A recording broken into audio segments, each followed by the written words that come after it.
ওদের কাছ থেকে বিপুল পড়ে উনি যদি আপনারা এমপি বানিয়ে দেন তাহলে ওনাকে মন্ত্রী বানাবে। মন্ত্রী বানাইলে বুঝবেন এই কদলপুর এবং তথা রাউজানের উন্নয়নমূলক কর্মকাণ্ড ওনার দ্বারাই ওনার হাত দিয়ে পরিচালিত হবে।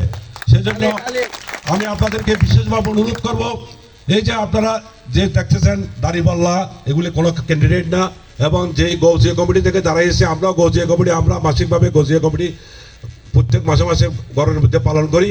কিন্তু একটা জিনিস মনে রাখবেন, ওদের পরিস্থিতি নাই, ওনাকে বানাইলে বুঝবেন উনি মন্ত্রী হবে।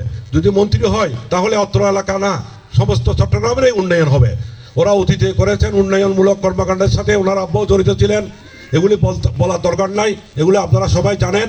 সেজন্য আমি আপনাদের কাছে বিনীতভাবে অনুরোধ করব, আমাদের পলিটিক্যাল পারের ঐতিহ্য আছে, আমাদের ঐতিহ্যতা ধরে রাখবেন, আমরা যেন ওনাকে 100% ভোট দিয়ে জয়যুক্ত করতে পারি।